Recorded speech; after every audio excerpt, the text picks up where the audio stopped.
கிறிஸ்துவுக்குள் மிகவும் பிரியமானவர்களே, ஆண்டவராகிய இயேசு கிறிஸ்துவின் வெளியேறப்பட்ட நாமத்தினாலே உங்களை வாழ்த்துகிறேன். இந்த நாளில் கூட உங்களோடு தேவனுடைய வார்த்தையை பகிர்ந்து கொடுக்கும்படியாக கர்த்தர் கொடுத்த அவருடைய பிரதான கிருபை இரக்கங்களுக்காக தேவனை துதிக்கிறேன்.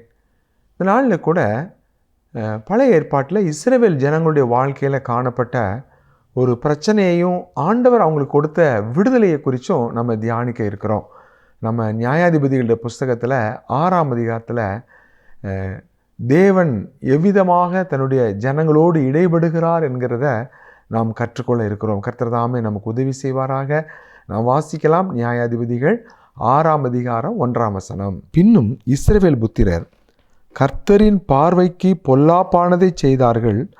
அப்பொழுது கர்த்தர் அவர்களை 7 வருஷம் மீதியானியரின் கையில் ஒப்பு கொடுத்தார். என்னை கேட்டுக்கொண்டிருக்கிற அருமையான பிள்ளைகளே, இஸ்ரவேல் ஜனங்கள் கர்த்தரின் பார்வைக்கு பொல்லாப்பானதை செய்தார்கள். தேவனுடைய பிள்ளைகளாகிய நாம் என்ன செய்கிறோம் அப்படிங்கிறத கர்த்தர் கவனிச்சுட்டே இருக்கிறார்.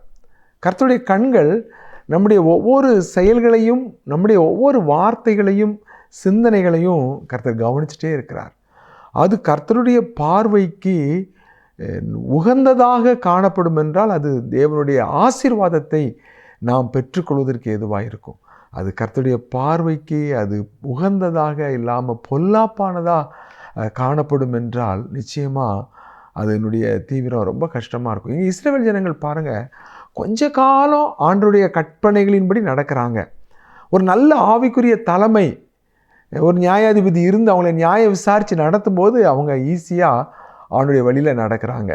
அந்த நியாயாதிபதியுடைய வாழ்க்கை காலம் முடிஞ்சிட்டுன்னு சொன்னால் அதுக்கப்புறம் அவன் மீண்டும் அவர்கள் தேவனை விட்டுட்டு அந்நிய தேவர்களை, மாயையான வழிபாடுகளை, கர்த்தருக்கு அருவருப்பான காரியங்களை செய்கிற ஒரு பரிதாபமான நிலைமையை பார்க்கிறோம். கர்த்தரின் பார்வைக்கு பொல்லாப்பானதை செய்தபடியால் என்று நாம் வாசிக்கிறோம். அப்போ இந்த நாளில் கூட நாம் ஒவ்வொரு காரியத்திலையும் ரொம்ப ஒரு கவனமாக ஜாக்கிரதையாக இருக்க வேண்டிய ஒரு காரியம் என்னென்னா, நான் செய்கிற காரியம், நாம் பேசுகிறது அல்லது செயல்படுகிற காரியம் தேவனுக்கு பிரியமாக இருக்குமா, அது தேவனுக்கு மகிமையை கொண்டு வருமா, இதுதான் கேள்வி. பாருங்கள், தேவனுக்கு இது எதை எப்படி இது நம்முடைய வாழ்க்கையில் இதை நம்ம கொண்டு வர முடியும் அப்படின்னா ஒரே ஒரு காரியம்தான், ஆண்டவருக்கு பயப்படுகிற பயம் நம்முடைய இருதயத்தில் இருக்கணும். ஆண்டவருக்கு பயப்படுகிற பயம் நம்முடைய இருதயத்தில் இருந்துச்சுன்னு சொன்னால், சரி தேவன் இதை பார்த்துட்ருக்கிறாரு, இதை தேவன் ஏற்றுக்கொள்வார், இதை தேவன் ஏற்றுக்கொள்ள மாட்டார் என்று நாம் அதை கவனமாக தேவனுடைய பார்வையிலே நம்முடைய வாழ்க்கை ஓடுகிறதா இருக்கும். இது கர்த்தருக்கு பிரியமாக இருக்குமா, ஐயோ இது கர்த்தரை வேதனைப்படுத்துமே, கர்த்தரை துக்கப்படுத்துகிற ஒரு காரியத்தை நான் செய்ய மாட்டேன்னு சொல்லி நாம் கவனமாக செயல்படுவோம். எப்போ ஆண்டவருக்கு பயப்படுகிற பயம் நம்முடைய இருதயத்தில் இருக்கணும். ஆண்டவராக இயேசு கிறிஸ்துவ குறித்து நாம் ஏசாயா தீர்க்கதரிசனுடைய புஸ்தகத்தில் வாசிக்கிறோம்.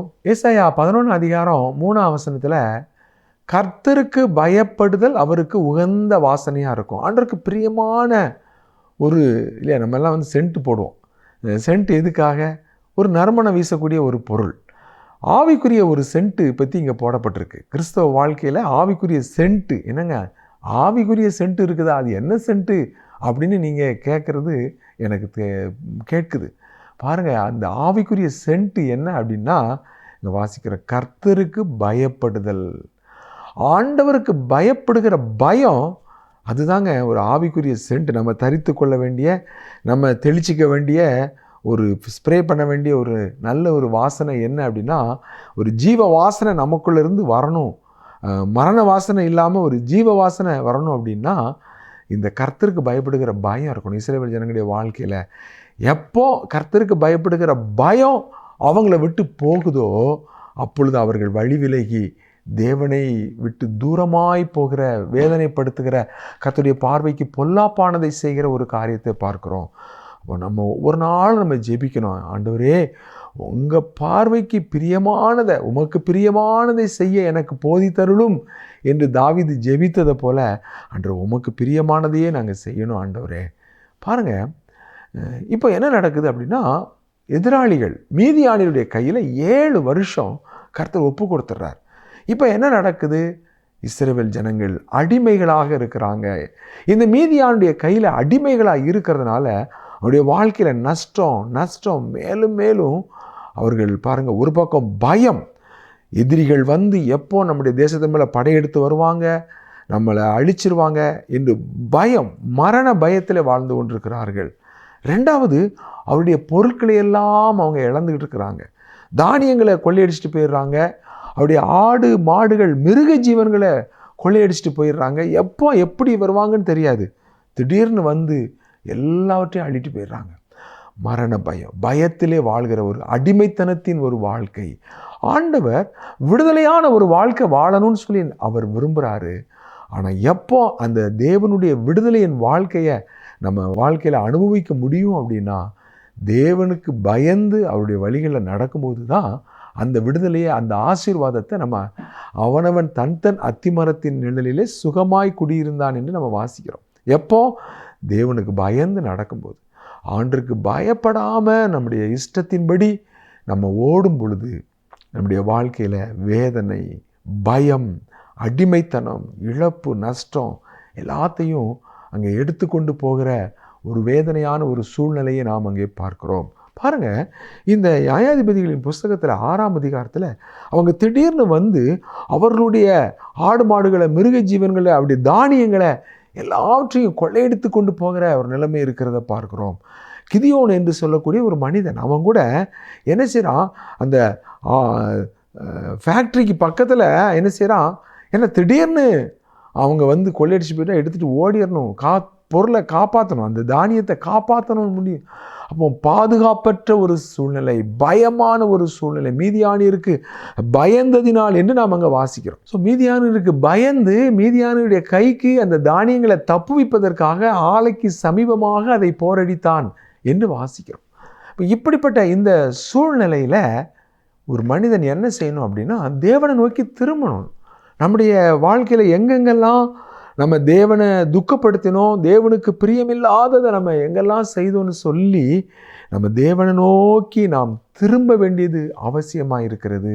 இங்கே இஸ்ரவேல் ஜனங்களும் கூட அதைத்தான் செய்கிறாங்க. பாருங்கள், இந்த நியாயாதிபதிகள் 6ஆம் அதிகாரம் 6ஆம் வசனத்தில் நம்ம இப்படி வாசிக்கிறோம். நியாயாதிபதிகள் 6:6. இப்படி மீதியானியராலே இஸ்ரவேலர் மிகவும் சிறுமைப்பட்டார்கள். அப்பொழுது இஸ்ரவேல் புத்திரர் கர்த்தரை நோக்கி முறையிட்டார்கள். இஸ்ரவேல் புத்திரர் கர்த்தரை நோக்கி முறையிட்டார்கள். அப்போ தேவனுடைய ஆளுகையின் ஆசீர்வாதம் நமக்குள்ளே வரணும்னா, எந்த இடத்துல நம்ம தேவனை விட்டு விலகணும், எந்த இடத்துல நம்ம விழுந்தோம் அப்படிங்கிறத நம்ம உணர்ந்து நம்ம மனம் திரும்பி அந்த இடத்துக்கு நம்ம வரணும். வேதம் சொல்லுது, நீ இன்ன நிலைமையில் இருந்து விழுந்தா என்பதை அறிந்து ஆதியிலே செய்த கிரியைகளை நீ செய்வாயாக. ஆதியில் செய்த கிரியைகளை நாம் செய்யணும் அப்படின்னா நம்ம என்ன செய்யணும்? இங்கே நம்ம பார்க்குறோம், தேவனை நோக்கி முறையிட்டார்கள். நம்ம தாழ்த்தி ஜெபிக்கணும். நம்முடைய வாழ்க்கையில் எந்தெந்த பகுதிகளிலெல்லாம் தேவனை நம்ம வேதனைப்படுத்தின காரியங்கள் உண்டு, ஆண்டவருக்கு விரோதமாக நம்ம செயல்பட்ட வேலைகள், பிரியமில்லாமல் நம்ம நடந்த வேலைகள் என்னங்கிறதெல்லாம் நம்ம ஒவ்வொன்றையும் உணர்ந்தோம். அதுதான் தேவனுக்கு பயப்படுகிற பயம், அதுதான் உண்மையான மனம் திரும்புதல். இஸ்ரவேல் ஜனங்கள் கர்த்தரை நோக்கி கூப்பிட்டார்கள். ஜெபிக்கிறவங்களாக இருக்கணும்.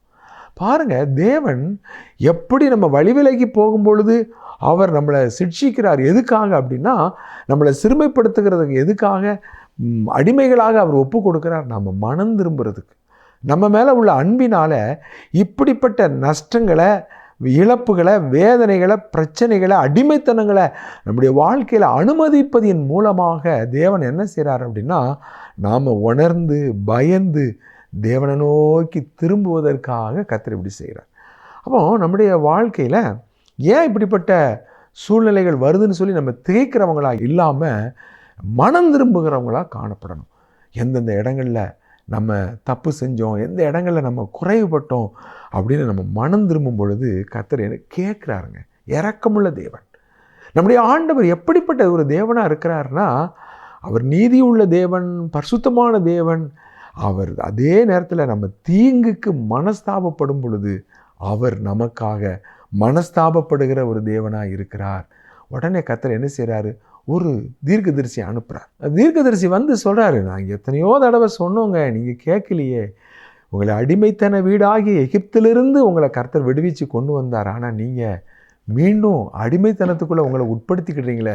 அடிமைத்தனத்தின் நுகத்தை கர்த்தர் முறிச்சு போட்டார். ஆனால் நீங்கள் ஆண்டவரை விட்டு விலகி அடிமைத்தனத்தின் நுகத்தை உங்கள் மேலே சுமத்திக்கிறீங்களேன்னு சொல்லி கர்த்தர் அங்கே என்ன செய்கிறாரு?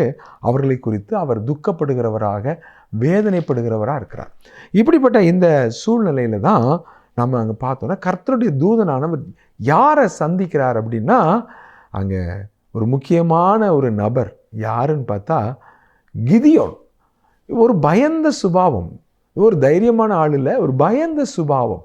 இந்த கிதியோனோட தேவன் செயல்படுகிற விதங்கள் எவ்வளோ ஒரு வித்தியாசமாக இருக்குது அப்படின்னு பார்த்தா, கிதியோன் மீதியானியருடைய கைக்கு தானியத்தை தப்பு வைக்கிறதுக்காக ஆலைக்கு சமீபத்தில் அவைகளை போரடிச்சுக்கிட்டு இருக்கிறான், மூடையாக கட்டி வீட்டுக்கு கொண்டு போகிறதுக்கு. கர்த்தருடைய தூதன் ஒரு கர்வாலி மரத்தின் கீழாக உட்காருகிறார். அந்த கர்த்தருடைய தூதனானவர் ஒரு கர்வாலி மரத்தின் கீழாக உட்கார்ந்து கிதியோனை பார்த்து சொல்கிற முதல் வார்த்தை என்ன தெரியுமா? பராக்கிரமசாலியே. நியாயாதிபதிகள் 6ஆம் அதிகாரம் 12ஆம் வசனத்தில் கர்த்தர் கிதியோனை எப்படி கூப்பிடுறாரு? கிதியோனேன்னு கூப்பிடல, பராக்கிரமசாலியே அப்படின்னு சொல்லி கூப்பிடுறாரு. அவனோ பயந்து போய் கிடக்கிறான். அவன் மனதில் அதிகமான வேதனை. அவன் சொல்கிறான் பராக்கிரமசாலினா கர்த்தருடைய தூதனானவர் அழைச்சிட்டு இன்னொரு காரியம் சொல்கிறாரு, கர்த்தர் உன்னோட இருக்கிறார். கர்த்தர் உன்னோட இருக்கிறார். இந்த வார்த்தையை கேட்ட உடனே அவன் சொல்கிறான், கர்த்தர் எங்களோட இருந்தால் இதெல்லாம் ஏன் எங்களுக்கு இப்படி விரோதமாக நேரிடுது? நாங்கள் ஏன் இப்படி பயந்து பயந்து எங்களுடைய வாழ்க்கையை நாங்கள் ஒவ்வொரு நாளும் செத்து பிழைக்கணும்? ஏன் நாங்கள் ஒரு அடிமைத்தனத்துக்குள்ளே இருக்கணும்? கர்த்தர் எங்களோடு இருந்தால் எங்களுக்கு விடுதலைலாம் இருக்கணும். பாருங்கள், தேவன் நம்மோட இருக்கிறதுக்கும் நம்மோட இல்லாத ஒரு வாழ்க்கைக்குள்ள வித்தியாசத்தை இங்கே கிதியோன் தெளிவாக கண்டுபிடிச்சு வச்சிருக்காரு. பராக்கிரமசாலியே, கர்த்தர் உன்னோட இருக்கிறார் என்று அவன் சொன்னபோது கர்த்தர் நம்மோட இல்லைங்கிறத அவன் தெளிவாக கண்டுபிடிச்சிருக்கிறான். அப்போ ஆண்டவராக இயேசு கிறிஸ்துவை எருசலேமுக்கு தேவாலயத்துக்கு கூட்டு போகிறாங்க. திரும்பி வரும்பொழுது அவர் அங்கே போதகர் நடுவில் உட்கார்ந்து அங்கே அவங்களுக்கு கேள்வி கேட்டுக்கிட்டு இருக்கிறாரு. இவங்க விட்டுட்டாங்க, ஏதோ பிரயாணக்காரர் கூட்டத்தில் இருப்பார், அங்கே பெரியப்பா கூட இருப்பார், சித்தப்பா கூட இருப்பார்னு நினச்சிட்டாங்க. ஆனால் 2 நாள் தேடாமல் விட்டுட்டாங்க. யோசித்து பாருங்கள், நம்முடைய வாழ்க்கையிலும் கூட ஆண்டவர் இல்லைங்கிறத அறியாமல் உணராமல் நம்ம பல காலங்கள் ஒருவேளை நம்ம கடந்து போயிருக்கலாம். அது வேதனையான ஒரு நிலைமை. இங்கே கிதியோன் இடத்துல நம்ம பார்க்குற ஒரு முக்கியமான காரியம், கர்த்தர் எங்களோட இல்லை. கர்த்தர் எங்களோட இருந்திருந்தா இவ்விதமான காரியங்கள் நடக்காது என்று சொல்லி அவன் தெளிவாக இஸ்ரவேலிலே தேவனுடைய ஆளுகை இல்லை, தேவனுடைய பாதுகாப்பு இல்லை, தேவன் எங்களோட இருந்த அந்த மகிமை எப்படி இருக்கும் அப்படிங்கிறத அழகாக அவன் சொல்கிறத பார்க்குறோம். ஸோ அப்படி சொன்ன உடனே அந்த கர்த்தருடைய தூதனானவர் சொல்கிறாரு, சரிப்பா நீ கர்த்தர் இல்லைன்னு சொல்கிறார்ல, இதான் மீதியானியர்கள் உங்களை அடிமைப்படுத்தி வச்சிருக்கிறதுனால தான் நீ இப்படி சொல்கிற, நீ போ, உன் கையால் இஸ்ரவேலுக்கு நான் விடுதலையை தரப்போகிறேன். அது சொன்ன உடனே அவன் சொல்கிற காரியம் பாருங்கள், தேவன் ஒரு மனிதனை தேடுகிறார். அவருடைய வேலையை செய்வதற்கு ஆண்டவருக்கு ஒரு மனிதன் அவசியமாக இருக்கிறது, ஒரு ஒப்பு கொடுக்கப்பட்ட ஒரு பாத்திரம் அவசியமாக இருக்கிறது. அப்படிப்பட்ட திரளான இஸ்ரவேல் கூட்டத்துக்குள்ளே தேவன் யாரை பார்க்குறாரு? இந்த கிதியோனை பார்க்குறாரு. கிதியோன் சொல்கிறான், வேண்டாம் வேண்டாம், நான் ஏமாத்திரம், உனக்கு இருக்கிற இந்த பலத்தோட போ, உன்னை அனுப்புகிறவர் நான் அல்லவா என்று கர்த்தர் சொன்ன உடனே, நான்லாம் இதுக்கு தகுதி இல்லை சுவாமி, நான் ரொம்ப ஒரு சாதாரணமான மனிதன். தேவன் யாரை தேடுறார் அப்படின்னா, தன்னை நான் ஒன்றும் இல்லைன்னு சொல்லி தன்னை தாழ்த்துகிற, நான் ஒன்றுமே இல்லைன்னு சொல்லி தன்னை வெறுமையாக்குகிற ஒரு மனிதனை தான் தேவன் தேடுகிறார். இன்றைக்கி நான் எல்லாம் என்கிட்ட திறமை இருக்குது, நான் ரொம்ப திறமையான ஆள், நான் அதை சாதிச்சிருவேன், இதை செஞ்சிருவேன்னு சொல்கிற ஒரு மனிதனோடு தேவன் நிச்சயமாக செயல்பட முடியாது. தேவன் சொல்கிறான், நான் ஏமாத்திரம், நான் ரொம்ப சிறியவன், நான் எளியவன் என்று சொல்லி. இல்லைப்பா, நான் உன் கூட இருக்கிறேன், நீ பராக்கிரமசாலி தான். ஒரே மனிதனை முறியடிக்கிறது போல அந்த திரள் கூட்டத்தை நீ முறியடிக்க போகிறாய் என்று சொல்லி கர்த்தர் சொல்கிறார். அப்போ கேட்குறான், எப்படி நான் இதை சோதிக்கிறது. இதை எப்படி நான் அவனுக்கு ஆச்சரியமாக இருக்குது. ஆண்டவர் வந்து இப்படி சொல்கிறார், நம்ம கையால் இஸ்ரவேல் தேசத்துக்கு, அதுவும் பெரிய படை, மீதியானியருடைய படை, தேசமே பயந்துட்டு இருக்கிற அந்த படையை ஒரு மனிதனும் முறியடிக்கிறது போல நீ முறியடிக்க போறியா? இது எப்படி நடக்கும் அப்படின்னு சொல்லி அவனுக்கு ஆச்சரியமாக இருக்குது. அவன் ஒரு டெஸ்ட் வைக்கிறான். என்ன தெரியுமா? சரி, எல்லாம் சரிதான், நீ இங்கே இருக்கணும், நான் போய் காணிக்கை எடுத்துகிட்டு வருவேன், அந்த காணிக்கையை கொண்டு வந்து உங்களுக்கு நான் படைப்பேன், அது வரைக்கும் நீங்கள் இந்த இடத்த விட்டு போகக்கூடாதுன்னு சொல்லி அவன் முதலாவது ஒரு டெஸ்ட்டை வைக்கிறான். அந்த டெஸ்ட்டில் பாருங்கள், அவன் என்ன செய்கிறான், புளிப்பில்லாத அப்பங்களை செஞ்சு இறைச்சியையும் ரெடி பண்ணி அவன் கொண்டு வரான். அவன் கொண்டு வந்துட்டு அவன் பார்க்குறான், அவர் அப்படியே அதே இடத்துல வெயிட் பண்ணிகிட்டு இருக்கிறார். இவனுக்கு ரொம்ப சந்தோஷம். சரி, அந்த இறைச்சி, அந்த ஆணத்தை எல்லாத்தையும் நீ என்ன செய்ய, அந்த கற்பாறையின் மேலே ஊற்றுன்னு சொன்ன உடனே வைக்கிறான். வச்ச உடனே அவருடைய கோலின் நுனினால் தொடுறாரு. நுனினால் தொட்ட உடனே அப்படியே தீப்பிடிக்குது. அப்படியே அந்த அக்னி எழும்பி அந்த அவன் செலுத்தின அந்த காணிக்கையை பட்சிக்குது, அங்கீகரிக்கிற ஒரு காரியம் அங்கே நடக்குது. டக்குன்னு பார்க்குறான், கர்த்தருடைய தூதனானவரை காணும். இவனுக்கு பயம் கொடுத்துட்டு, அப்பா முகமுகமாய் கண்டேன், நான் செத்தேன், அவ்வளோதான், இதோட எங்க முடிஞ்சுது அப்படின்னு சொல்லி அவன் நினைக்கிறான். கர்த்தர் சொல்கிறார், இல்லைப்பா, நீ உனக்கு சமாதானம், நீ பயப்படாத, நீ சாவதில்லை, யெகோவா ஷாலோம். இப்போ பாருங்க, அவன் ஒரு பலிபீடத்தை கட்டி யெகோவா ஷாலோம் என்று பெயரிடுகிறான். என்ன தெரியுமா? சமாதானம், சமாதானத்தின் கர்த்தர். பிரியமானவர்களே, இப்போ என்ன செய்யற, கர்த்தர் அவனு என்ன சொல்கிறாரு, அடுத்து அவனுக்கு ஒரு காரியம் சொல்கிறாரு. நீ என்ன செய்யணும், அங்கே ஒரு பாகாலுடைய பலிபீடம் இருக்குது, அந்த பாகாலுடைய பலிபீடத்தை தகர்த்து, பாகாலுடைய பலிபீடத்தையும் தகர்க்கணும், அங்கே இருக்கிற அந்த மரங்களெல்லாம் வெட்டி போடணும், தனியாக ஒரு பலிபீடம் நீ அங்கே உண்டு பண்ணணும், உன் தகப்பனுக்கு இருக்கிற 7 வயதான 2ஆம் காளையை கொண்டு போய் நீ அதன் மேலே பலியிடணும்னு சொல்கிறாரு. பாருங்கள், இது சாதாரணமான காரியமா? பலிபீடத்தை தகர்க்கிறதுங்கிறது இப்போ எது இஸ்ரவேல் ஜனங்களுக்கு கோபத்தை உண்டு பண்ணுற ஒரு காரியம். ஏன்னா அவங்க அதுதான் தேவன் நம்பி பாகாலுக்கு பலி செலுத்திட்டு இருக்கிறாங்க. அப்போ பாகாலுக்குரிய காரியம் இஸ்ரவேல் தேசத்தில் இருக்கிற வரைக்கும் தேவன் தன்னுடைய ஜனத்தை விடுதலை பண்ண முடியாது. ஆகவே கிதியோனுக்கு ஆண்டவர் கொடுக்கிற முதல் வேலை என்ன தெரியுமா? தேசத்தில் இஸ்ரவேல் ஜனங்கள் ஏற்படுத்தி வைத்திருக்கிற அந்த பலிபீடத்தை நீ தகர்த்து போடு, அந்த தோப்பை வெட்டி போடு, வேற ஒரு பலிபீடத்தை உண்டு பண்ணு, அதில் உன் தகப்பனுடைய 2ஆம் காளை 7 வயதான அந்த காளையை பலியிடுன்னு சொல்கிறான். அதை செஞ்ச உடனே பாருங்கள், காலையில் ஜனங்கள்லாம் வராங்க, மரம்லாம் வெட்டி கிடக்குது, பாகாலுடைய பலிபீடம் தகர்க்கப்பட்டு கிடக்குது. அப்படியே அவங்களுக்கு கோபம் வருது. யார் இதை செய்தது? நம்ம பலிபீடம், அது கர்த்தருடைய பலிபீடம் இல்லை, அவங்க உண்டு பண்ணின மாய வழிபாட்டின் பலிபீடம். அதில் கோபமாக எழும்புறாங்க. இது யார் கண்டுபிடிங்க, இன்றைக்கி அவனை வெட்டி இந்த இடத்துல கொண்டு வந்து பலி செலுத்தணும்னு சொல்லி. அப்போதான் கிதியோனுடைய தகப்பன் சொல்கிறான், ஏன்பா நீங்கள் பாகாலுக்கு வழக்காடணுமா?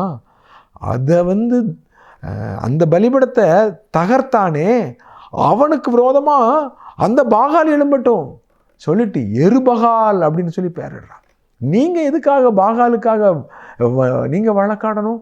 அது தனக்காக போராடாதா? தன்னுடைய பலிபீடத்தை தகர்த்த ஒருவனை அது ஏதாவது செய்ய முடியாதா? ஒன்றுமே செய்ய முடியாது. ஏன் தெரியுமா? என்னுடைய மகன் தேவனுடைய கரத்தில் இருக்கிறான். என்னுடைய மகன் தேவனுடைய கரத்தில் இருக்கிறபடினாலே, அவன் தேவனுக்காக வைராக்கியமாக அதை செய்வதினாலே, தேவன் என்ன செய்ய வேண்டும் என்று சொன்னாரோ அதை அவன் தன்னுடைய வாழ்க்கையில் செய்கிறதுனால யாரும் நீங்கள் ஒன்றும் பண்ண முடியாது. அவனுக்கு எருபகால் என்று அவனுடைய தகப்பன் பேரிடுகிறதை நாம் பார்க்கிறோம். பிரியமானவர்களே, நம்முடைய வாழ்க்கையில் தகர்க்கப்பட வேண்டிய காரியங்கள், தேவனை விட்டு அப்புறப்படுத்தப்பட வேண்டிய காரியங்கள், தேவனுக்கு விரோதமான காரியங்கள், தேவனுக்கு பிரியமில்லாத காரியங்கள் நம்முடைய இருதயத்தில் இருந்துச்சுன்னா அதை தகர்த்து போடணும். நம்முடைய வீட்டில் இருந்துச்சுன்னா அதை நம்ம தகர்த்து போடணும். நம்முடைய சிந்தையில் இருந்துச்சுன்னா அதை தகர்த்து போடணும்.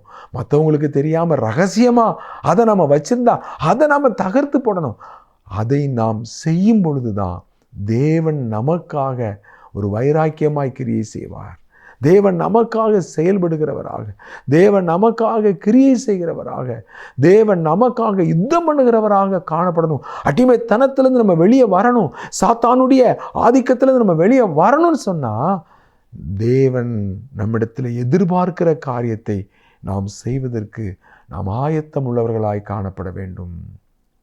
கர்த்தருடைய பரிசுத்த நாமம் மகிமைப்படுவதாக. ஜனங்கள் எல்லாம் யோசித்து பார்க்குறாங்க, ஆமாம் இது கர்த்தருடைய பலிபீடம் இல்லை, இது பாகாலுடைய பலிபீடம், இது கர்த்தருக்கு விரோதமானது, இதை தகர்த்து போட்டது நல்ல காரியம்தான், இதை செய்தது யோவாசின் குமாரனாகிய கிதியோன் தான், அவன் செஞ்சது நல்ல காரியம்தான். நம்மளை பாருங்க, ஜனங்களை தேவன் ஆயத்தப்படுத்துகிறார். ஒரு தேவனுடைய வல்லமை வெளிப்படணும், ஒரு தேவனுடைய விடுதலை நமக்கு நேராக வரணும்னா நீங்கள் உங்கள் வஸ்திரங்களை அல்ல, உங்கள் இருதயங்களை கிழித்து உங்கள் தேவனாகிய கர்த்தரிடத்தில் திரும்புங்கள். 6ஆம் அதிகாரம் 6ஆம் வசனத்தில் அடிமைத்தனத்தினால அவங்க தவித்து முறையிட்டு கர்த்தரை நோக்கி கூப்பிட்டார்கள். ஆனால் விட்டு விலக வேண்டிய காரியங்கள், தகர்க்கப்பட வேண்டிய காரியங்கள் அவங்களுடைய வாழ்க்கையில் இஸ்ரவேல் தேசத்தில் காணப்பட்டது. கர்த்தர் அதை அழகாக பாயிண்ட் அவுட் பண்ணுறார். இதை தகர்த்தா தான் நான் செயல்பட முடியும். தேவன் நம்முடைய வாழ்க்கையில் செயல்பட விட முடியாமல் அநேக காரியங்கள் தேவனை தடுத்துரும். தேவன் நமக்காக வைராக்கியமாக செயல்பட அவர் வாஞ்சியாக இருக்கிறாரு. ஆனால் தேவனுடைய வல்லமையை தடுக்கக்கூடிய, தேவனுடைய கரத்தை கட்டி போடக்கூடிய கர்த்தருக்கு விரோதமான காரியங்கள் நம்முடைய வாழ்க்கையில் காணப்படும் என்றால் தேவனுடைய வல்லமையை நம்ம பார்க்க முடியாதுங்க. இங்கே நம்ம பார்க்குறோம், அந்த பலிபீடம் தகர்க்கப்பட வேண்டும் என்று சொல்லி ஆண்டவர் கிதியோனுக்கு கொடுக்கிறார். கிதியோன் முதல் டெஸ்ட் வைக்கிறான். முதல் டெஸ்ட் என்ன, நாம் அதை பலி செலுத்துறதை கொண்டு வந்து நான் செலுத்துகிற வரைக்கும் நீங்கள் போகக்கூடாது. போகலையே, கர்த்தர் இருந்து அதை ஏற்றுக்கொண்டார். இப்போ கர்த்தர் அவனுக்கு ஒரு பொறுப்பு கொடுக்குறார், அவனுக்கு ஒரு வேலையை கொடுக்குறார். இஸ்ரவேல் தேசத்தை மீதியாண்டிய கையிலிருந்து மூலமாக நான் விடுவிக்க வேண்டும் என்றால் முதலாவது அந்த பாகாலுடைய பலிபீடத்தை தகர்த்து போடு.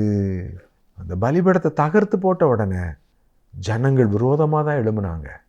ஜனங்களுடைய கோபங்களை, சில காரியங்களை நம்ம செய்யும் பொழுது ஜனங்களுடைய கோபங்களை நம்ம சந்திக்க வேண்டியது இருக்கும்.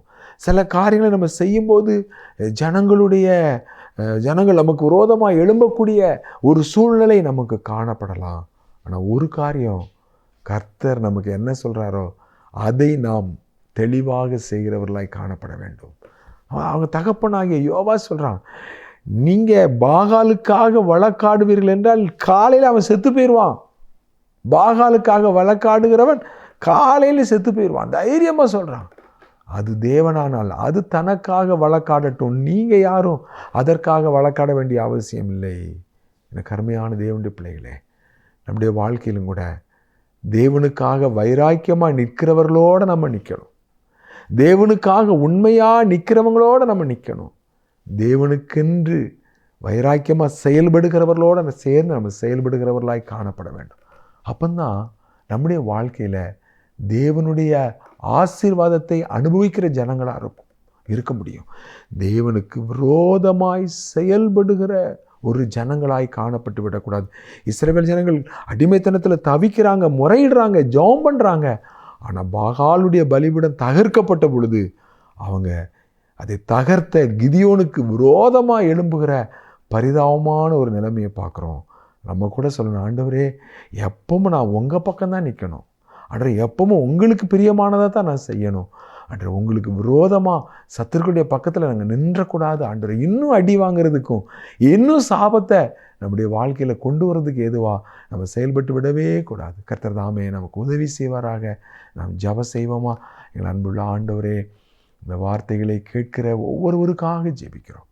தேவன் தாமே எங்களுடைய வாழ்க்கையில் நாங்கள் எப்பவும் உங்களுக்கு பிரியமானதை நாங்கள் செய்யணும். அன்று உம்முடைய வழியில் நடந்து உம்முடைய ஆளுகை, பாதுகாப்பை, ஆசீர்வாதங்களை அனுபவிக்கிறவங்களாக காணப்படணும். அதில் குறைவிடுகிற வேலைகளெல்லாம் எங்களுக்கு மன்னிங்க ஆண்டவரே. எங்களை ரத்தத்தால் கழுவி பரிசுத்தப்படுத்துங்க. நாங்கள் ஆண்டவரே திரும்பி உம்முடைய ஆண்டவரே ஆளுகைக்குள்ளே நாங்கள் வந்து சேர கர்த்தர் எங்களுக்கு உதவி செய்வீராக. உமக்காக உண்மையாய் உத்தமமாய் நிற்கிறவர்களோடு சேர்ந்து நிற்க எங்களை பலப்படுத்தும். இயேசு கிறிஸ்துவின் நாமத்தில் ஜெபிக்கிறோம் எங்கள் நல்ல பிதாவே. ஆமேன், ஆமேன். பிரியமானவர்களே, நீங்கள் நேரம் ஒதுக்கி தேவனுடைய வார்த்தையை கேட்டதற்காக உங்களுக்கு நன்றி சொல்கிறோம். யூடியூப்பில் ராஜ்குமார் தங்கமணி என்று ஆங்கிலத்தில் டைப் செய்வீர்களானால் இன்னும் அநேக செய்திகளை நீங்கள் அங்கே கேட்கலாம். கேளுங்கள், மற்றவர்களுக்கும் நீங்கள் அறிமுகப்படுத்துங்கள். நாம் மறுமுறை சந்திக்கும் வரைக்கும் தேவனுடைய கிருபை நம் அனைவரோடும் இருப்பதாக. ஆமேன், ஆமேன்.